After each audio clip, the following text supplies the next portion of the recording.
Good morning. अरे ये क्या लेके आई हो? सर ये आप सबके लिए मिठाई है और मेरी एंगेजमेंट के इनविटेशन कार्ड्स हैं।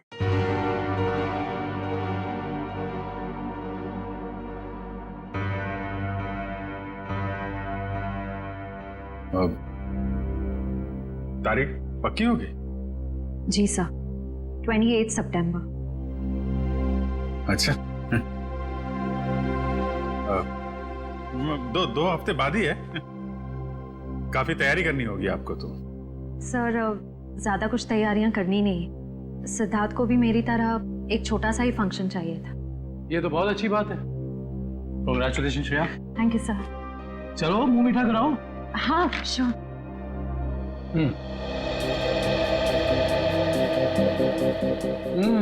ये लड्डू तो बहुत अच्छे हैं। सर आप लोग भी लीजिए ना। हाँ हाँ थैंक यू सर। लो फ्रेडी, मुंह मीठा करो। रहने तो मीठा खाने का मन नहीं है मेरा। अरे फ्रेडी, एक लड्डू से कुछ नहीं होगा, लो ना।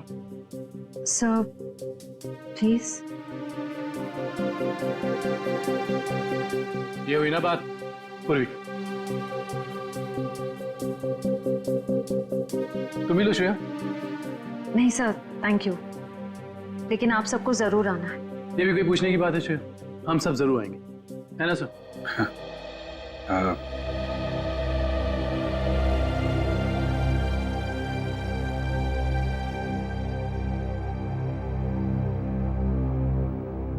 सर आप आएंगे ना?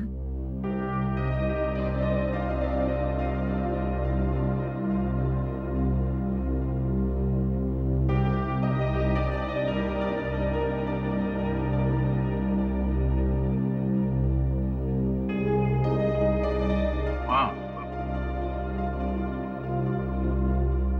मैं जरूर आऊंगा।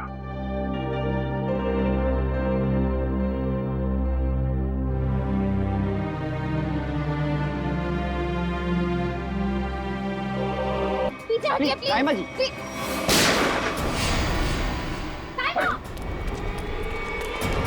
पकड़ो उसे। अब खून ही पकड़ेगा इसे।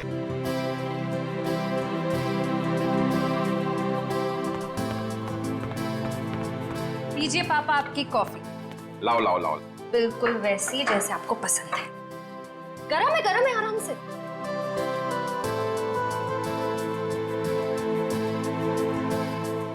वाओ, मेरी बेटी जैसी कॉफी इस दुनिया में कोई नहीं बना सकता। वो तो है, लेकिन एक जमाने में मैं भी बहुत टेस्टी कॉफी बनाया करती थी।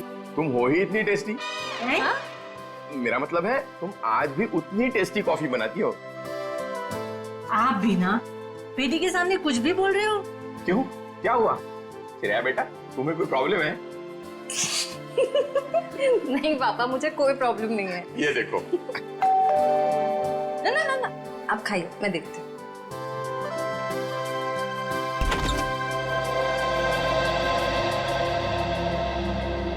सिद्धार्थ क्या हुआ, चौक गई मुझे देखकर? सिद्धार्थ बेटा आओ, अंदर आओ। बैठो, मैं तुम्हारे लिए अरे कॉफी। नहीं श्रेया, मैं थोड़ा जल्दी में हूँ। मैं ये एंगेजमेंट कार्ड दिखाने आया था।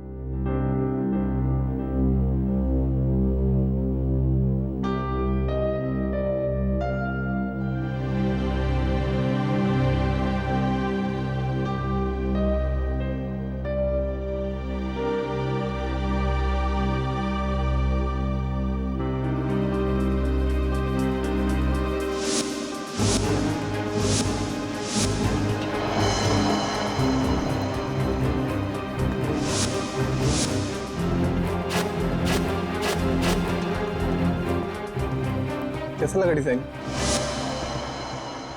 कार्ड पसंद नहीं आया? कोई बात नहीं, दूसरा बनवा लेंगे। नहीं कार्ड अच्छा है।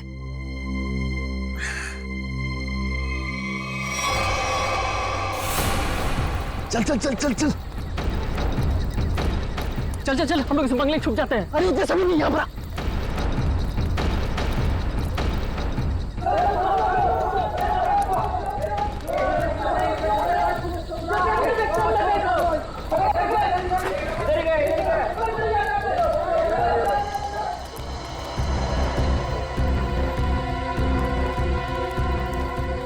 चल निकलते हैं यहाँ से। अरे रुक रुक रुक, हम लोग सारा सोना यहीं पे गाड़ देते हैं जमीन में। अबे तेरा दिमाग खराब हो गया है? मोहल्ले के लोगों ने हमारा चेहरा देख लिया है और अगर कल हम यहाँ दोबारा आए तो यहाँ पकड़े जाएंगे, खतरे में पड़ जाएंगे। हम लोग सोना लेकर बाहर नहीं जा सकते हैं, सारे लोग घूम रहे हैं। और तू खतरों से कब से डरने लगा? अरे खतरों से नहीं, तेरी बेवकूफियों से डर रहा हूँ। देखना एक दिन तेरी सारी बेवकूफियां हमें ले डूबेंगी, समझा? तू बेवकूफ किसे बोला? हाँ, सारा प्लान मैंने बनाया है। सारा प्लान तूने बनाया, इसका मतलब ये नहीं कि जेल भेजने का प्लान भी तू बनाएगा, समझो? जरूरी नहीं है मैं तेरा सारा बात मानूं, समझा? सोना यहीं गाड़ेंगे, यहीं। अच्छा, गाड़ के दिखा। अच्छा,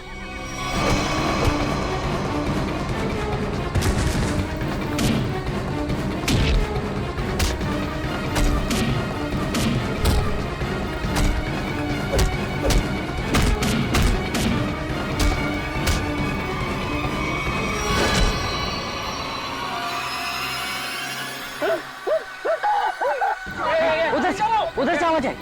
चल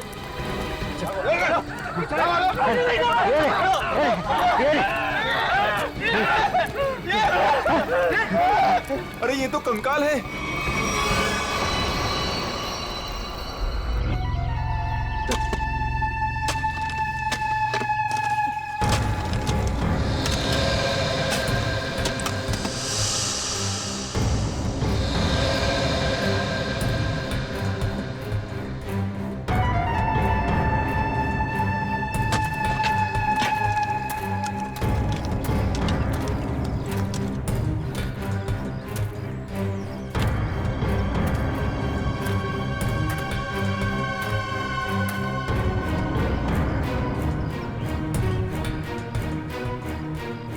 कैसा दिमाग होता है इन मुजरिमों का।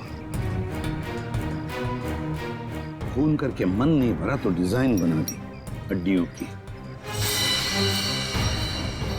सचिन, तुम दोनों एक काम करो, घर के अंदर से अच्छी तरह से तलाशी ले देखो कुछ ना कुछ मिलता है क्या। बॉस ये देखो, उस सिर पे रहने ये डिजाइन हाथ और पैर की हड्डियों से बना। ये देखो, ये पैर की हड्डी और ये हाथ की हड्डी। टांगों की हड्डियां अलग अलग लोगों की है?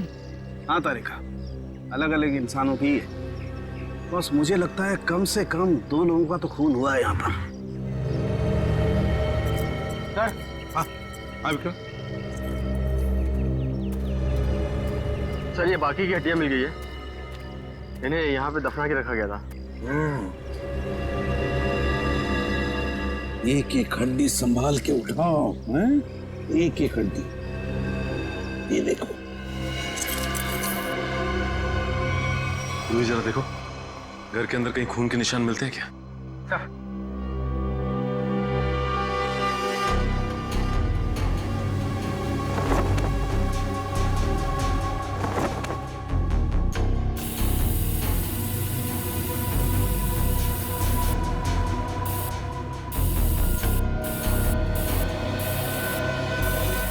जी सर, गांव वालों का कहना है कि 1984 में इस घर के मालिक अपने पूरे परिवार के साथ ऑस्ट्रेलिया चले गए थे छुट्टी मनाने के लिए। कुछ दिनों बाद उनकी मौत की खबर आई वहां से। पूरी फैमिली समुंदर में डूब गई। अच्छा एक बात बताइए, ये उनकी मौत के बाद कोई घर का ख्याल व्याल रखने नहीं आया था? नहीं सर, दोस्तों और रिश्तेदारों को लगता था कि इस घर में कुछ आत्माएं। आत्मा? अच्छा, आप लोगों ने यहाँ पे आत्मा देखी है क्या? जी सर, कुछ परछाइयाँ दिखती रहती हैं अक्सर। हाँ, और कुछ ऐसी भयानक सी आवाजें भी आती है सर। हाँ? कैसी कैसी भयानक सी आवाजें? सर, कभी किसी के चीखने की आवाज, कभी किसी के रोने की आवाज आती है।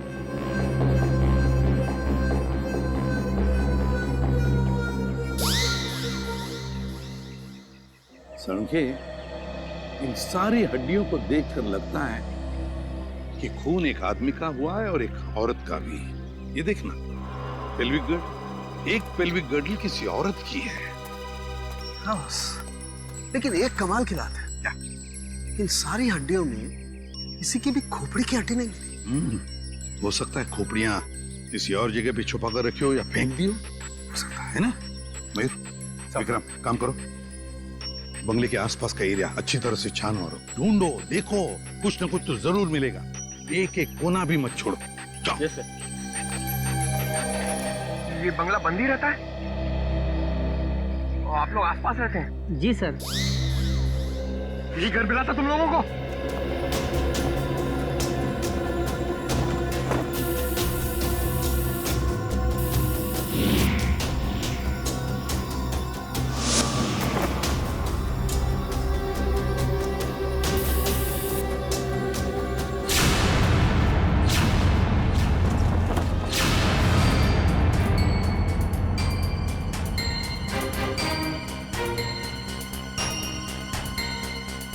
सूखा हुआ खून।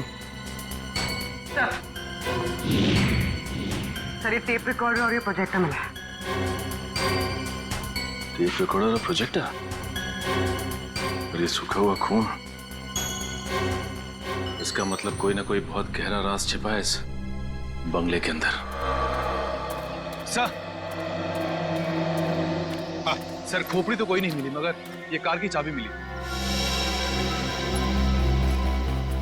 कार की चाबी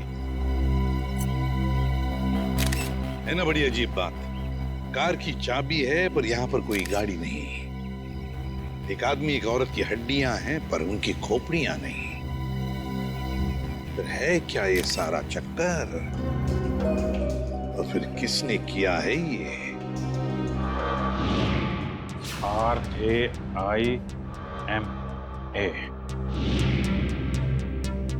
हड्डियों से रायमा लिखा है सर। रायमा लगता है किसी लड़की का नाम है ये। सर कहीं उसी लड़की का नाम तो नहीं जिसका हमें कंकाल मिला है? हो सकता है। सर अगर वो दो चोर लुटेरे वहाँ बंगले में छुपने के लिए नहीं जाते तो हमें कहीं पता ही नहीं चलता कि वहाँ दो मुर्दे गड़े हुए हैं। और ये भी पता नहीं चलता कि वहाँ पे एक आत्मा है। न जाने कितने साल पहले ये जुर्म हुआ है। और ताज्जुब की बात यह है सर कि खूनी ने लाशों को गाड़ा नहीं, बल्कि उनकी हड्डियों से ये डिजाइन बनाया। I mean, ये नाम लिखा रायमा। यहाँ पर से हमें कुछ चीजें भी मिली है ना, वो टेप रिकॉर्डर, प्रोजेक्टर और कपड़े।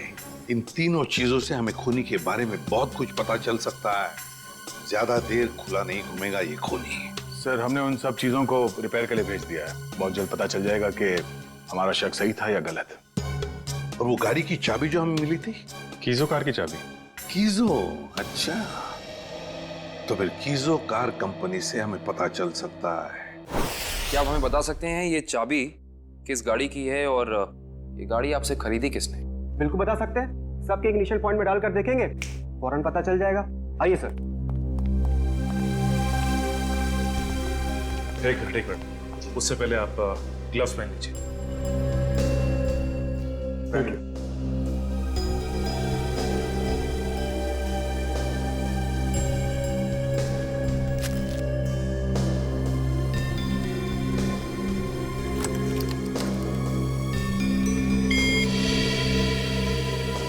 नहीं सर।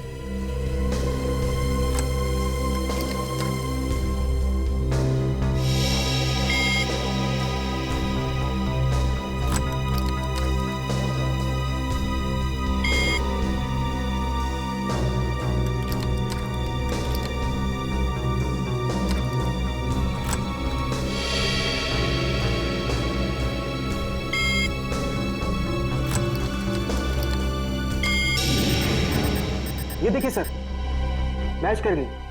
सर ये 2009 की कीजो FX मॉडल है और हमने इसे बनवाना बंद कर दिया है। कीजो FX 2009 मॉडल। आपके किसी कस्टमर ने कोई रिक्वेस्ट की थी ऐसी चाबी की डुप्लीकेट चाबी बनवाने की? ये पता करने में तो बहुत वक्त लग जाएगा। तो ठीक है, आप पता कीजिए। तब तक हम ये पता करते हैं कि 2009 की कीजो FX मॉडल की कितनी गाड़ियां चोरी हुई थी। मिलिंद जी। जी सर। कुछ हो रहा है कि नहीं? सर मैं कोशिश तो कर रहा हूँ सर।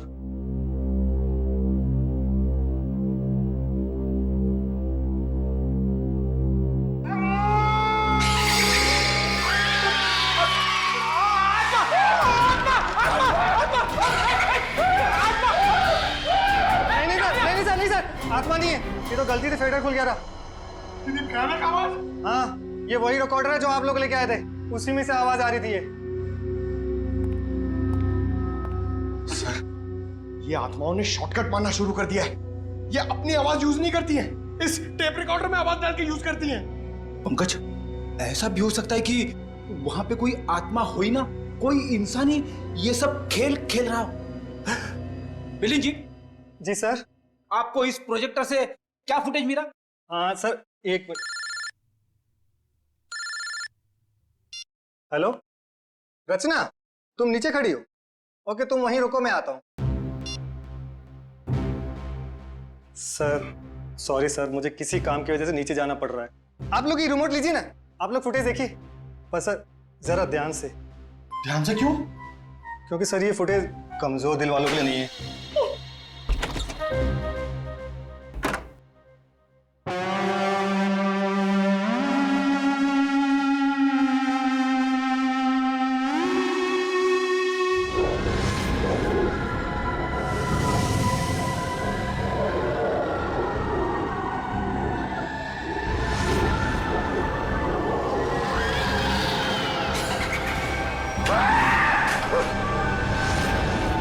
पंकज आत्मा, पंकज बंगला नंबर 13 की आत्मा यहाँ आ गई।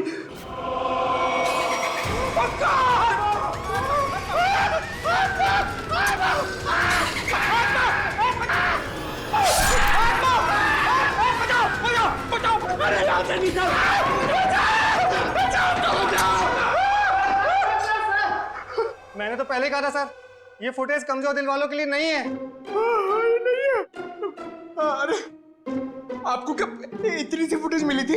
हाँ सर, अभी तो यही फुटेज मिली है। अरे ये क्या कम है, पता नहीं एसीपी साहब क्या कहेंगे ये फुटेज देखकर। आप उनसे ये मत कहना कि हम दोनों डर गए थे। सर मैंने तो उनको फोन करके सब कुछ बता दिया। हमारा अंदाजा सही निकला, ये खूनी इस प्रोजेक्टर के जरिए किसी को डरा रहा था, आत्मा बनकर। सर हो सकता है कि इस फुटेज का उन मुर्दों के साथ कोई लेना देना ही ना हो। I mean, लोगों में ये अफवाह फैली है कि इस बंगले में आत्मा है, तो हो सकता है कि ये पूरी फुटेज किसी ने किसी के साथ मजाक करने के लिए बनाई हो। नहीं श्रेया, नहीं, इन दोनों चीजों का जरूर एक दूसरे से कोई ना कोई संबंध है।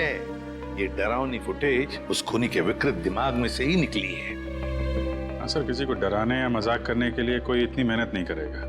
फुटेज में ये जो आत्मा है, इसे प्रोफेशनल तरीके से फिल्माया गया है, स्पेशल इफेक्ट्स के साथ, जैसे फिल्मों वगैरह में होता है। और इस फुटेज को देख के लगता है सर कि खूनी को स्पेशल इफेक्ट्स का काफी ज्ञान है, या फिर हो सकता है उसने ये फुटेज किसी स्पेशल इफेक्ट स्टूडियो में बनवाई है। हाँ बिल्कुल सही, ऐसा ही हो सकता है।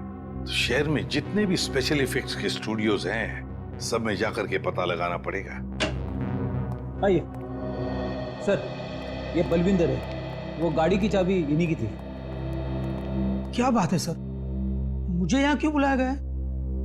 हमें आपकी गाड़ी की चाबी मिली है। कहाँ से सर? उन्नति नगर, बंगला नंबर 13। ये एड्रेस कुछ जाना पहचाना लग रहा? नहीं सर। नहीं? रायमा नाम सुना है पहले कभी? बिल्कुल नहीं सर।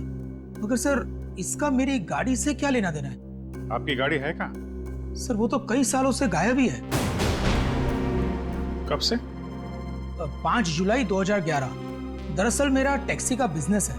मेरी कंपनी का नाम है बलविंदर एंड कंपनी। मेरा ड्राइवर प्रीत उस दिन गाड़ी लेकर न जाने कहाँ गायब हो गया। तब से लेकर आज तक मेरी गाड़ी का कोई अता पता ही नहीं है सर। और उस ड्राइवर का? अस्पताल से फोन आया था कि उसे वहां भर्ती किया गया है। मैं उसे वहां देखने गया था। उसकी हालत बहुत खराब थी सर। आग लगने की वजह से उसका थोड़ा शरीर जल गया था। रहता कहाँ ये तुम्हारा ड्राइवर? सर आजकल वो मानसिक चिकित्सालय में है। सर वो बहुत गहरे सदमे में है। मानसिक चिकित्सालय? कौन से हॉस्पिटल में है वो? सर पूना से 50 किलोमीटर आगे एक स्टेट मेडिकल सेंटर है, वहीं पर है। State medical centre?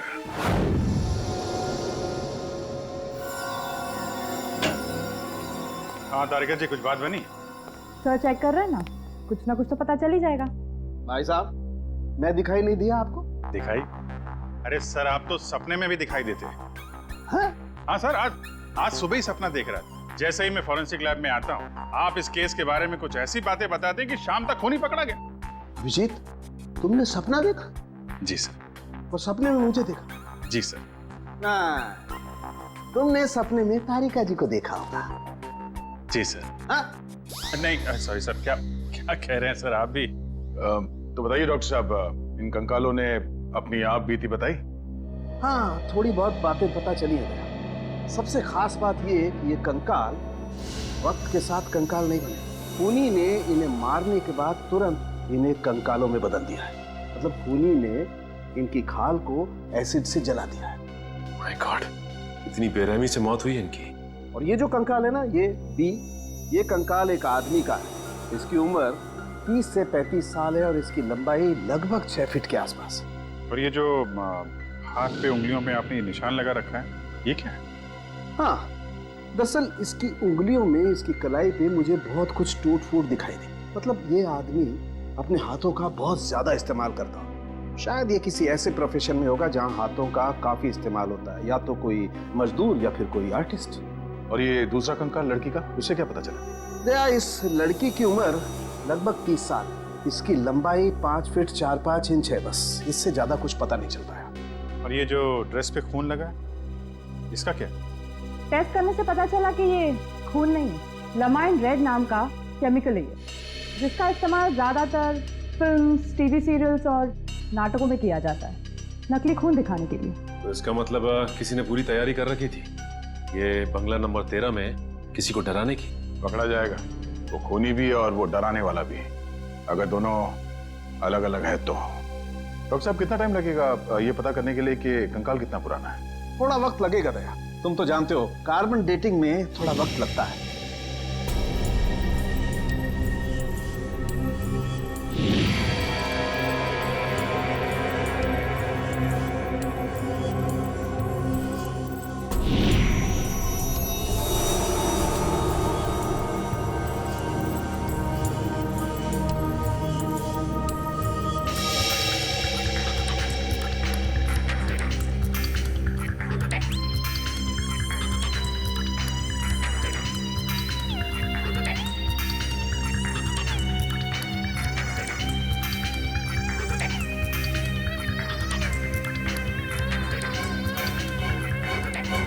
गुड, अब गणित शुरू हो गई है।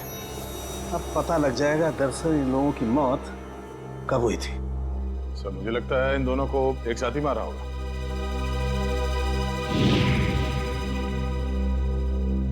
36 से 38 महीने पहले, मतलब 3 साल पहले। 2011 में मौत हुई इनकी। और उस बलविंदर की कार भी जुलाई 2011 को गायब हुई थी, बंगला नंबर 13 से। सर, अब तक तो खूनी शहर छोड़ के भागा होगा, उसे ढूंढेंगे कैसे? भागने दो, कहां तक भागेगा? सीआईडी से नहीं बच सकता। Excuse me. जी, सीआईडी से। हेलो सर, मैं आप ही लोगों का इंतजार कर रहा था। अच्छा, जो फुटेज हमने भेजी थी उसके बारे में कुछ पता चला?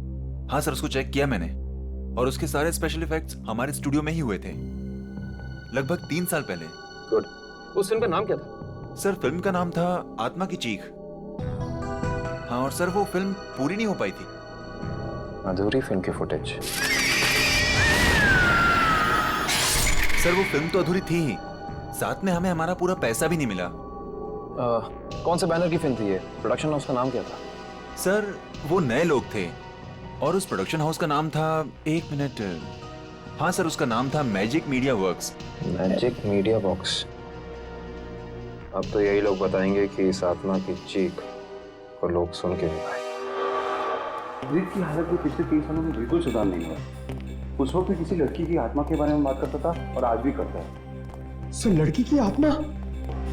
अच्छा, पिछले 3 साल में जितने भी लोग प्रीत से मिलने आए थे, उनकी लिस्ट चाहिए हमें। हाँ, हैरानी की बात यही है सर, पिछले 3 सालों में इससे कोई भी मिलने नहीं आया, सिवाय मिस्टर बलविंदर के, जो इनके इलाज का खर्चा उठा रहे हैं। बलविंदर? जी सर। ओके।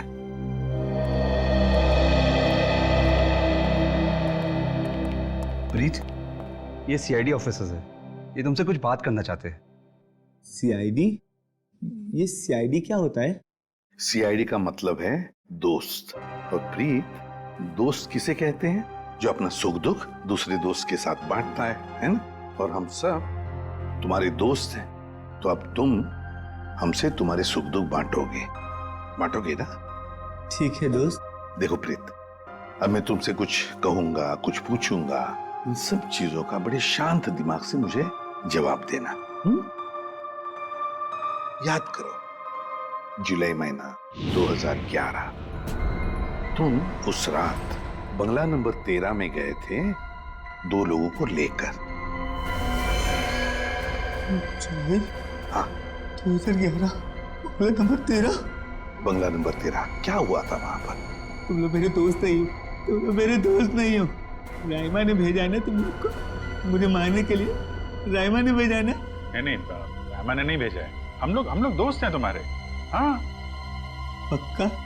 बिल्कुल पक्का, राइमा ने नहीं भेजा है हमें। अब बताओ, क्या हुआ था उस रात उस बंगले में? है? बंगला नंबर 13। एक आदमी और औरत ने पैसे दिए थे मुझे उन्हें वहां ले जाने के लिए। ये क्या?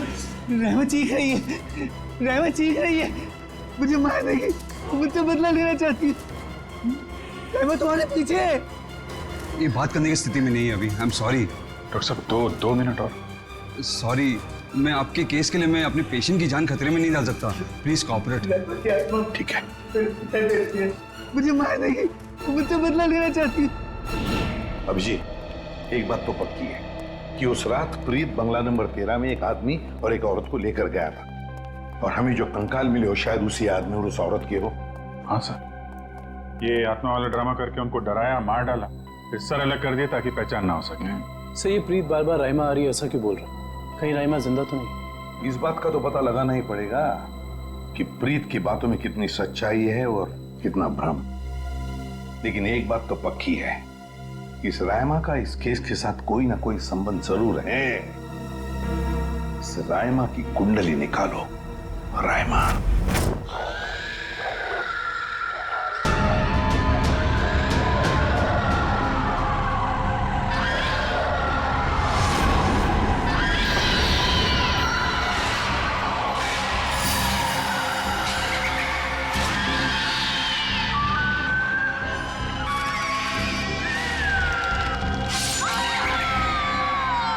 ये फुटेज आपको जिस बंगले से मिली वहाँ खून हुआ है? जी हाँ, दो खून। वैसे ये फिल्म की फुटेज आपकी है ना? जी हाँ, क्या बताऊं सर, बड़ी ही मनहूस फिल्म थी। 10 सीन ही शूट किए थे, फिर फिल्म बंद हो गई। और बंद होने के बाद इस फिल्म के सारे राइट्स मैजिक मीडिया बॉक्स के पास आ गए, if I am not wrong, है ना मिस्टर आलोक? अब इस तरह के फुटेज तो हमारे पास काफी पड़े रहते हैं। अब पता नहीं ये फुटेज उसके हाथ कैसे लग गए। मतलब आप भी मानते हैं कि ये फुटेज गलत हाथों में लग गए, जिसका उसने गलत फायदा उठाया और दो खून किए? शायद कोई बाहर वाला होगा। लेकिन आपको ऐसा नहीं लगता कि कोई अंदर वाला भी हो सकता है? क्योंकि ऐसा काम करने के लिए अंदर वाले के लिए कोई आसानी ज्यादा होती है। वैसे इस फिल्म पे आप लोग क्या क्या काम कर रहे थे? सुनील राइटर था, आलोक डायरेक्टर और मृणाल कॉस्ट्यूम डिजाइनर। और आप प्रोड्यूसर, राइट? जी। आप में से कोई राइमा को जानता है? राइमा हमारे फिल्म की हीरोइन थी। सर, आप कैसे जानते हैं राइमा के बारे में? आप एक काम कीजिए मिस्टर आलोक, आप अपनी फिल्म की हीरोइन राइमा को यहाँ बुला लीजिए। वो एक्चुअली कई साल पहले राइमा एक हादसे में आग में जलकर मर गई। मर गई? अच्छा, राइमा की कोई तस्वीर या फोटो? मृणाल, फोटो ले आओ। जी सर। एक मिनट, अभी आपने कहा कि वो जलकर मर गई, लेकिन कैसे? ज्यादा कुछ तो पता नहीं है, क्योंकि उसके और हमारे बीच तनाव हो गया था। और वो क्यों? वो एक्चुअली हम राइमा को अपनी फिल्म में हीरोइन लेना चाह रहे थे, पर बाद में हमने अपना इरादा बदल लिया और स्मृति को हीरोइन ले लिया और राइमा हो गई साइड एक्ट्रेस। तुम मेरी जगह ये छिपकली को हीरोइन बनाना चाहते हो? तुम्हारा दिमाग खराब हो गया है? राइमा, तमीज से बात करो। मैंने तुमसे कहा ना, अगली फिल्म में तुम्हें हीरोइन बनाऊंगा। इस फिल्म के किरदार के लिए तुमसे बेहतर स्मृति। अच्छा, तो ये बात पहले क्यों नहीं सोची जब मुझे फाइनल किया था? ये फिल्म इंडस्ट्री है राइमा, यहाँ किसकी किस्मत कब यू टर्न मार जाए कोई नहीं कह सकता। ये फिल्म मेरी किस्मत में थी, मुझे मिल गई। इंतजार करो, सिर्फ इंतजार। एक दिन तुम्हारी जिंदगी ऐसी दिशा में चली जाएगी जिसका अंत गहरी खाई में होगा, समझे तुम? क्या तुम मुझे धमकी दे रही हो? धमकी ही समझ लेना। राइमा रुको, राइमा। सूरज गया था राइमा को मनाने के लिए, लेकिन कोई फायदा नहीं। एक हफ्ते बाद खबर आई कि एमजे स्टूडियो में आग लगी है और राइमा की मौत हो गई। मुझे अफसोस है, अगर राइमा हमारी फिल्म की हीरोइन होती तो शायद ये दुर्घटना ना होती और आज वो जिंदा होती। आलोक जी, आप एक काम कीजिए, आप अपनी फिल्म की नई हीरोइन स्मृति, उनको यहाँ बुलाइए जरा। मैंने उसे कॉल किया था, उसका फोन लगा नहीं, और आर्ट डायरेक्टर विराज का भी वो फोन डेट बता रहा था। विराज और स्मृति से मिलना पड़ेगा। सर, ये रहे फोटो। ये है राइमा। राइमा ने स्मृति को धमकी दी, उसके बाद राइमा खुद मारी गई। तो फिर ये खून कर कौन रहा है? इसका जवाब तो अब विराज और स्मृति से मिलकर ही पता चलेगा। मैंने पता किया, ये विराज और स्मृति इस ब्लू रोज प्रोडक्शन हाउस में काम कर चुके हैं। गुड निखिल, इससे पूछते हैं। अरे सुनिए भाई साहब जी, ये विराज शंकर है, आर्ट डायरेक्टर है, काफी टीवी में और फिल्मों में सेट लगाए हैं इन्होंने। इन्हें पहचानते हैं आप? नहीं सर, मुझे नहीं मालूम। जी, आगे पूछते हैं। एक्सक्यूज मी, हम लोग सीआईडी से। जी, आप विराज शंकर को जानते हैं? विराज शंकर? हाँ सर, मैं जानता हूँ। वो बेचारे बहुत कर्जे में थे, पर फिर पता नहीं क्या हुआ उनका। उनका कोई एड्रेस, कोई पता? सर, इस बारे में कुछ ज्यादा तो पता नहीं है, लेकिन उनका ऑफिस कहीं अंधेरी में है। अच्छा, ये फोटो को ध्यान से देखिए। स्मृति ये फिल्मों में काम करती है, पहचानते हैं आप इन्हें? जी हाँ, इनकी बंद फिल्म के बाद इनको कोई प्रोड्यूसर फिर से रिलॉन्च करना चाहते थे, लेकिन सर ये पता नहीं क्यों बदकिस्मती से ये 2011 में अमेरिका चली गई और उसके बाद फिर लौट के आए हैं। ये स्मृति का कोई अता पता जहाँ हम उनसे मिल सकते हैं? हमें तो नहीं पता, पर उस एजेंसी पर उसका पुराना एड्रेस होगा जहाँ पर उन्होंने चमकार वॉशिंग पाउडर का विज्ञापन किया था। ठीक, थैंक यू।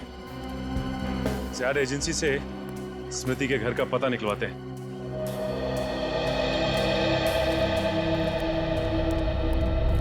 पुलिस की रिपोर्ट के हिसाब से राइमा इसी एमजे स्टूडियो में जलकर मरी है।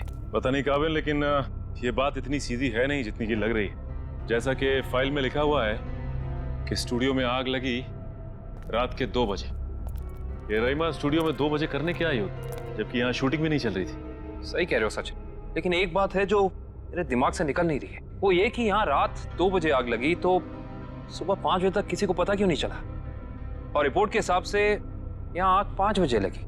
जिन पुलिस वालों ने इस केस की तहकीकात की थी, उन्होंने जरूर कुछ गड़बड़ की है, तभी तो केस के 2 महीने के बाद उनका ट्रांसफर यानी कि तबादला हो गया था। हो सकता है निखिल, लेकिन उससे ज्यादा अहम बात यह है कि रिपोर्ट के हिसाब से यहाँ राइमा की एक हड्डी तक नहीं मिली।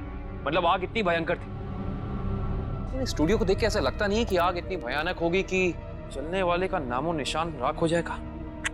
उससे भी अहम बात यह है कि ये स्टूडियो इस्तेमाल में नहीं था, यहाँ पे कोई शूटिंग नहीं चल रही थी। फिर राइमा यहाँ पे आई क्यों? इसका पता तो तभी चलेगा जब हम इस स्टूडियो को अच्छी तरह से छान मारेंगे। देखते हैं क्या मिलता है।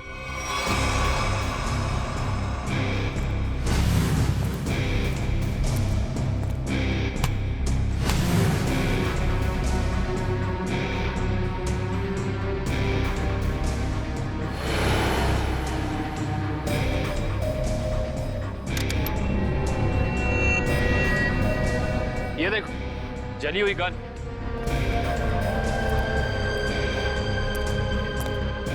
हाँ, ये तो पूरी पिघल चुकी है। पुलिस वालों ने लगता है अपना काम ठीक से किया नहीं, देखा नहीं इसे पहले। भी हो सकता है कि राइमा ये गन किसी को मारने के मकसद से लाई हो, या फिर हो सकता है कि कोई राइमा को मारने के लिए लाया हो। ये भी पॉसिबिलिटी है। जरूर कुछ है यहाँ, देखते हैं और क्या मिलता है।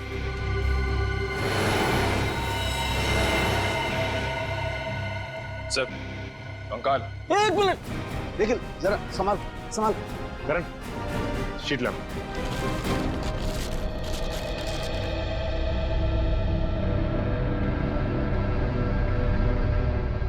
एक बार कंकाल, वो भी पूरी तरह से जला हुआ।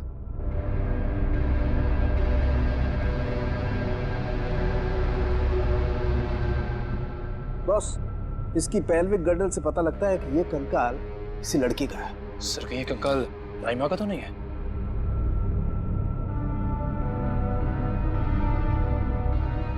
और इसकी लंबाई 5 फीट 6 इंच। और राइमा की लंबाई 5 फुट 3 इंच। इससे साफ पता चलता है कि ये कंकाल राइमा का नहीं बल्कि किसी और का है। केस सुलझने की बजाय और उलझता चला जा रहा है। एक बात और, हम लोगों को यहाँ जली हुई गन जरूर मिली है, लेकिन इस लड़की की मौत गोली लगने की वजह से नहीं, इस लड़की की मौत जलने की वजह से ही हुई। देखो ढूंढो और कुछ मिलता है क्या।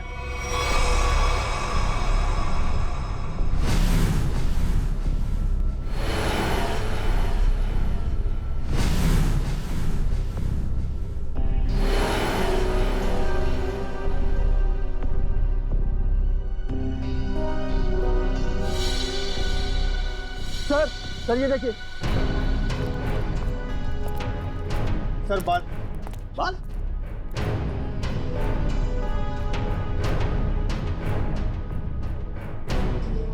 ओह सर, ये तो किसी लड़की का बाल लगता है। या तो मरने वाली का या फिर राइमा का। ये किसका बाल है ये तो डीएनए के बाद ही पता चलेगा। सर ये अरुण है, विराज जी के वर्कशॉप के इंचार्ज। जी, आपको कुछ बनवाना था? जी हाँ, हथकड़ी बनवानी है। हथकड़ी? मैं कुछ समझा नहीं। हाँ, अपनी बनाई हुई हथकड़ी खुद अपने हाथों में पहनेंगे तो थोड़ा दुख कम होगा। अब समझ में आया, इतने सालों के बाद ख्याल आया आपको कर्ज के रुपयों का। कर्ज के रुपए? हाँ, इसीलिए तो आप उन्हें ढूंढ रहे हैं, क्योंकि वो लोगों से लिया हुआ कर्ज वापस नहीं कर पाए। नहीं मैडम, हमारा यहाँ आने का मकसद कुछ और है। विराज को बुलाई, कहाँ है वो? ये तो कोई भी नहीं जानता। कर्जदारों से परेशान होकर आज से 3 साल पहले जुलाई 2011 में न जाने कहाँ गायब हो गए। जुलाई 2011? सर 5 जुलाई 2011। सर मुझे लगता है कि इस विराज के भागने की वजह कर्जा नहीं कुछ और है, जिसका कुछ ना कुछ संबंध उन कंकालों के साथ जरूर है। मुझे तो लगता है उनमें से एक कंकाल विराज का है। याद है सारुण के साहब ने कहा था, आदमी वाला कंकाल किसी मजदूर या आर्टिस्ट का है जिसने जिंदगी भर अपने हाथों से बहुत काम लिया है। और हो सकता है सर शायद वो दूसरा कंकाल स्मृति का हो। ये विराज के परिवार वाले कहाँ रहते हैं? सर जहाँ तक मुझे पता है उनके परिवार में कोई और है ही नहीं। विराज अकेले ही थे? जी सर। चीज मिल जाती डीएनए सैंपल के लिए तो कंकाल वाला राज खुल जाता। ये सारी पेंटिंग उन्हीं की है ना? जी सर। देखो जरा।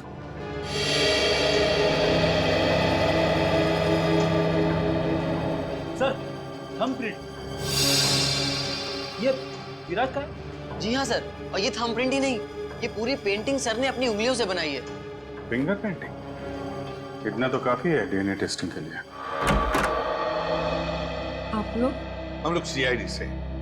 अच्छा अच्छा, आइए आइए, आप ही ने फोन किया था ना? जी हाँ। दरअसल बात यह है कि हम स्मृति के बारे में आपसे कुछ पूछताछ करना चाहते हैं। पूछिए ना, क्या पूछना चाहते हैं आप? क्या आप बता सकती हैं कि स्मृति का आपके अलावा इस दुनिया में और कोई भी नहीं है?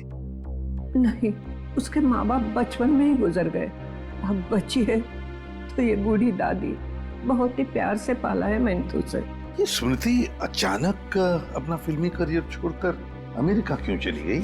वो कभी किसी को कुछ नहीं बताती थी, हमेशा अपना मन का करती थी। उस दिन भी उसके मैनेजर का फोन आया, कह रहा था कि मैडम किसी विज्ञापन की शूटिंग के लिए अमेरिका जा रही है। उसके मैनेजर से मैंने पूछा कि कब वापस आएगी वो, तो उसने कहा 3-4 दिनों में। लेकिन पूरे 3 साल हो गए, अब तक उसका कुछ पता नहीं, कुछ पता नहीं। कब की बात है ये, कुछ याद है आपको? कैसे भूल सकती हूँ, 5 जुलाई 2011। सर वो कंकाल भी 3 साल पुराना है सर, कहीं वो। सर कम से कम इतना तो पता कर लो, मेरी बच्ची के साथ हुआ क्या? नहीं वो इस दुनिया में है भी या नहीं।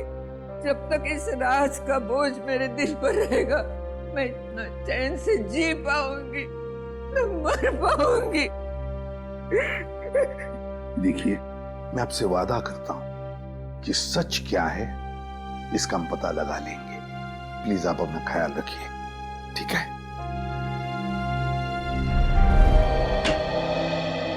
हाँ डॉक्टर साहब, डीएनए की रिपोर्ट आ गई क्या? हाँ, पेंटिंग पर जो सूखा हुआ सलाइवा मिला था, वो सलाइवा ये बताता है कि वो आदमी वाला कंकाल विराज का ही है। और हमने स्मृति की दादी का भी डीएनए टेस्ट करवाया, जिससे पक्का हो गया कि बंगलो नंबर 13 में जो कंकाल मिला था वो स्मृति का है। इसका अंदाजा तो हमें हो ही गया था। अब इस केस में हमें आगे ले जाएगा ये तीसरा कंकाल जो एमजे स्टूडियो में जला हुआ मिला था। इस कंकाल से कुछ पता चला? हाँ, इस जली हुई लड़की का कंकाल विराज के कंकाल और स्मृति के कंकाल दोनों से ज्यादा पुराना है। और ऐसा लगता है कि इस लड़की को सिगरेट पीने और तंबाकू खाने की बुरी आदत थी, क्योंकि इसके जबड़ों से हमें तंबाकू के अंश मिले। और वो बाल इसी जली हुई लड़की के हैं?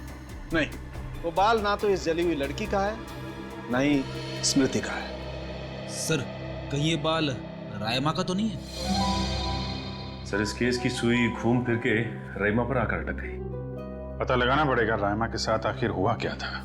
जैसा कि आप देख रहे हैं, सीआईडी ने एक और खूनी को पकड़कर एक बार फिर साबित कर दिया है कि उनके नाक के नीचे से कोई भी मुजरिम बच के निकल नहीं सकता। इस बार पकड़ी गई है बंगलो नंबर 13 में हुए खून की हत्यारी रायमा। एक मिनट प्लीज। सर, क्या ये बात सच है कि आप एक बाल के जरिए रायमा तक पहुंच गए? देखिए, इस वक्त हम आपके सवालों का जवाब नहीं दे सकते। जल्दी जब हम प्रेस कॉन्फ्रेंस लेंगे तब आपको सब बता देंगे। ओके, ठीक है? चलिए हटिए, अब जाने दीजिए। चलो हटिए। रायमा जी, आपने उन मासूम लोगों को क्यों मारा? क्या वजह थी इसके पीछे? रायमा जी प्लीज।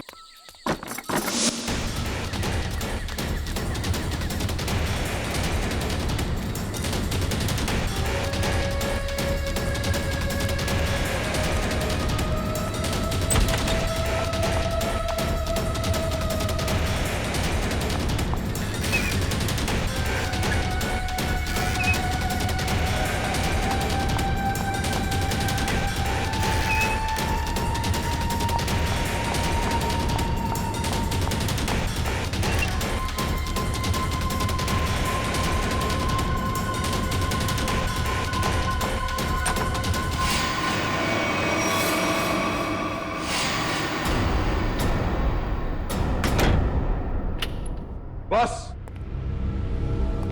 बहुत हो गया, अब कुछ नहीं हो सकता।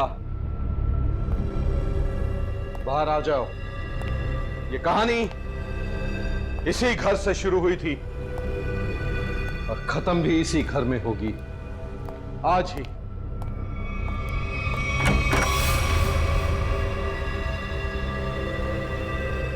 छुपने का कोई फायदा नहीं, बाहर आ जाओ। सुना तुमने?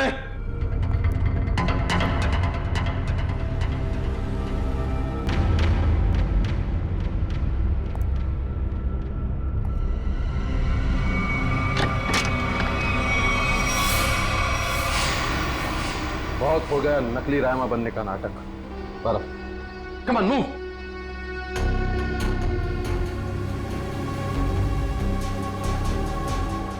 कौन हो तुम?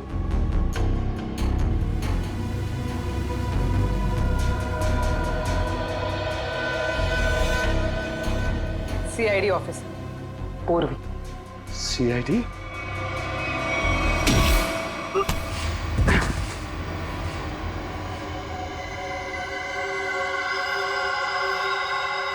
मैं और रायमा एक दूसरे से बहुत प्यार करते थे, इसलिए जब हीरोइन का रोल रायमा की जगह प्रीति को मिला तो तुम्हारे दोनों कानों से धुआं निकलने लगा है?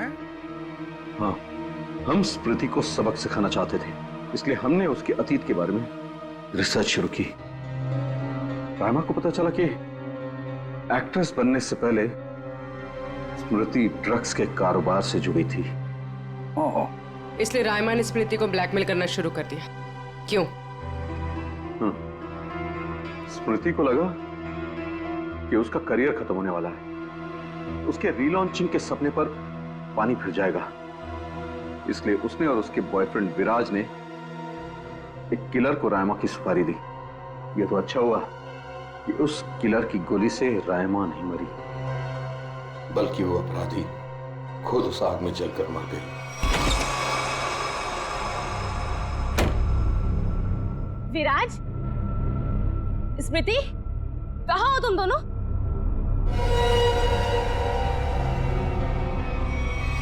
कौन हो तुम? जिया। जिया? कौन जिया? और ये दरवाजा क्यों बंद कर दिया? ताकि तुम्हें अकेले में तोहफा दे सके। हाँ? स्मृति और विराज को ब्लैकमेल करने का तोहफा। हाँ? और क्या कर रही हो तुम? सुना है आग से जलकर मरने में बहुत दर्द होता है। आग? छोड़ दो मुझे, प्लीज, गोली मत चलाना। मौत से बचकर कहाँ भाग रही हो? मौत से तो आज तक कोई नहीं बच पाया। छोड़ दो मुझे, प्लीज छोड़ दो मुझे, गोली मत चलाना, प्लीज छोड़ दो मुझे, छोड़ दो मुझे। कोई आखिरी ख्वाहिश?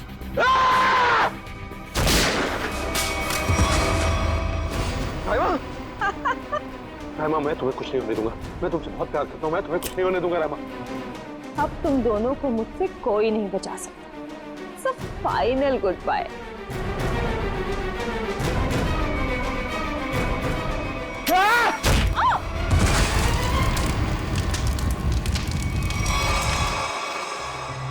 और रहीमा, उसका क्या हुआ? जिंदा लाश बन गई वो। तब मैंने ठान लिया, अब मेरी जिंदगी का सिर्फ एक ही मकसद होगा, स्मृति और विराज की बर्बादी। मैंने उन्हें यकीन दिला दिया कि रायमा जिंदा है, इसलिए वो लोग यहां आए, उस ड्राइवर को लेके जिसने एमजे स्टूडियो में आग लगाई थी। और फिर तुमने उन्हें डराना शुरू कर दिया, उनके दिमाग में यह भ्रम पैदा कर दिया कि यहाँ पर रायमा की आत्मा अभी भी है, जो उनसे बदला लेना चाहती है। हाँ, और फिर उन्हें मार डाला और उनका सिर काट के अपने साथ ले गए, ताकि अगर कभी उनकी लाश मिलती भी है तो उन्हें कोई पहचान ना सके।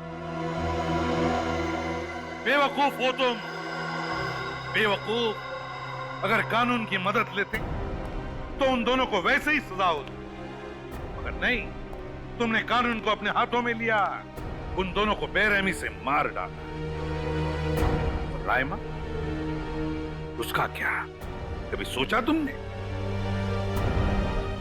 बेचारी की जिंदगी का फैसला तो अब कानून करेगा, लेकिन तुम्हारा फैसला तो हो ही गया, समझ लो। तुम्हें तो फांसी होगी।